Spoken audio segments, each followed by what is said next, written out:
We're already in week 4 of the NHL, the Sharks are ruining kids' lives, and of course, Brad Marchand is still the Rat King and being a scumbag on the ice. Although this week, someone found a way to actually do something dirtier than Marchand, which is quite surprising. It's all fantastic, so let's fire up another weekly NHL review.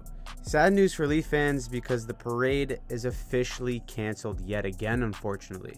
4-game losing streak, getting booed off the ice, and then verbally assaulted with no response basically has fans wondering what the hell is going on. Toronto added all that piss and vinegar in the offseason and then didn't do a damn thing when Marchand pulled the old can opener on Timothy Liljegren, putting him on the LTIR. Truly a pathetic response from a team which came into this season trying to have an identity that would ensure this wouldn't happen. The Leafs core 4 is carrying this team right now offensively, and team defense and depth scoring are almost non-existent to the point where even the coach is saying that he's concerned. But hey, at least Austin Matthews is on fire though, right? To add insult to injury, the Bruins are also on a heater right now, and after head coach Jim Montgomery officially declared Game 8 against the Panthers and won, hopefully no one ever remembers their playoff choke ever again. Charlie McAvoy still seems pissed, however, as he threw a high hit and got tossed from the game, which resulted in a 4-game suspension because you just can't do that. The more I watch Matty Partois play, the more it looks like he's just basically filling in for Patrice Bergeron, which is truly the highest compliment that you can give to a rookie. Now let's check in on the San Jose show. Oh my god. This honestly might be the worst NHL team to ever touch the ice. They are 0-10-1 to start the season with only 10 goals for. That is abysmal. Historically, this is up there for one of the worst starts since the NHL's inception, and it's only going to get worse. Someone find this kid and issue a 3-part apology on behalf of the Sharks for making him sit through this 10-1 blowout in his first NHL game. It's going to be a very, very long year for Sharks fans and the team itself. Hey, Connor McDavid is back and just in time to help the Oilers win the Battle of Mid over the Flames. Amazing. Unfortunately, both of these teams still suck. Edmonton can't get a save or defend or really generate any offense in their bottom 6. Kind of the same problem they've been having for a while now. And the Flames are an absolute mess from top to bottom. Andrew Mangiapane with a scumbag cross-check on McCann here as he's defenseless on the ice. He got ejected from the game because you just can't do that, and it was very similar to the Ben cross-check last year in the conference finals against Stone and Vegas. He got 2 games in the playoffs, so I'd imagine Mangiapane gets more in the regular season. Now obviously this is such a bonehead play by Mangiapane, but the frustration from him and the Flames is to be expected as they continue to struggle to find any sort of momentum. We did a breakdown on why Huberdeau and company looked like they've forgotten how to play hockey just a few days ago on the channel, so make sure to check that out once you're done watching this video. Sabres' Ukko-Pekka Luukkonen, say that 5 times fast, earned his first career shutout when Buffalo beat Colorado 4-0. Sabres are slowly trying to find their rhythm, but the Avs have hit a speed bump after a hot start.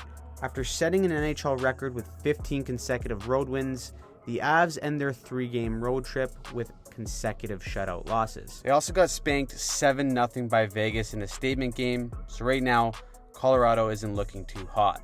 Adin Hill was nice enough to show us how to not play the puck as a goalie and lets in this masterpiece right here. Just cheeky patience here from Monahan to watch Hill go flying across as he attempts to make the save and then puts home the empty net. Now, other than that, Hill had a great night against the Habs, stopping 37 shots to help the Golden Knights beat the Canadiens in a shootout. The former Cup champs are still finding ways to win, even when they don't play very well. Coach Marty St. Louis said that he thought that was the best game he's seen the Habs play since becoming the coach. As a young team, Marty knows how to get the players to buy in, and he's got them off to a surprisingly decent start. Connor Bedard scored using that ridiculous wrist shot. It wouldn't matter though because the Arizona Coyotes absolutely pumped the Blackhawks 8-1. Just a brutal showing, but even Nick Foligno said that this team will have a lot to learn about taking other teams lightly in the future. Now it'll likely be like this all year for the Hawks, but as long as Bedard can fire the puck like this and maintain his confidence despite being on a brutal team, it's a win for everyone involved. Elias Pettersson and Quinn Hughes are on another level right now for the Canucks, and the result is that the Canucks are actually a good team. I mean, that's surprising, but we also did a breakdown on them this past week and discussed how Rick Tocchet has come in and implemented a standard that seems to be working for this team so far. Now, I've never seen an entire team be in the doghouse for the NHL, but right now, the Sens are that guy. They got docked a first-round pick due to the trade deadline debacle last year, and then shortly after, they fired their GM Pierre Dorion. The fans are frustrated, the players are frustrated, and it just seems like something's got to give here soon. Goated playmaker Nicklas Backstrom decided he was stepping back for a bit due to his nagging injury. The guy fed Ovi for years, and after coming back from hip surgery, it's so hard for him to be the same player. I hope this isn't the end for him because I'd love to see Ovi break the goal record off a pass from Backstrom. Probably wishful thinking, but it is what it is. Logan Cooley also scored his first goal. Kid is absolutely sick. Gustav Nyquist got high-sticked, loses some teeth, and then proceeds to pick them up off the ice, reinforcing stereotypes everywhere that hockey players are just maniacs. Devils fans held their breath when Jack Hughes went crashing into the boards awkwardly. Luckily, it was reported that the injury isn't serious, and that's a relief considering how dominant he's been early on. Jake Wallman scores a 1T goal and starts dancing to celebrate.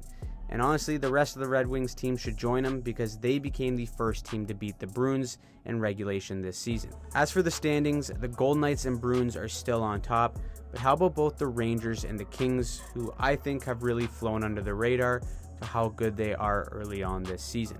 At the basement is still the Oilers, Flames, and Sharks, with Pittsburgh trying their very hardest to waste the last remaining greatness of Crosby and Malkin.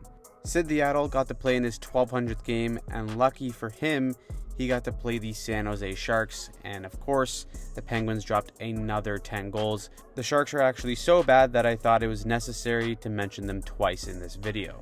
The Hughes brothers are dominating as Jack leads in points, Quinn leads all D-men in points, and Luke was tied for the rookie lead in points until Cooley registered one late last night. As for goals, Matthews leads the league again as he already has 3 hat tricks in 11 games. So, what did you think about week 4? Who's your way too early Stanley Cup winner after this week? Who surprised you? Who pissed you off? Let us know in the comments down below, and also feel free to drop a comment on what team or player you'd like to see us do a deep breakdown on coming up for this week. If you want to see some of the deeper breakdowns we did this past week, make sure you click on any of the ones on the screen and subscribe to the channel.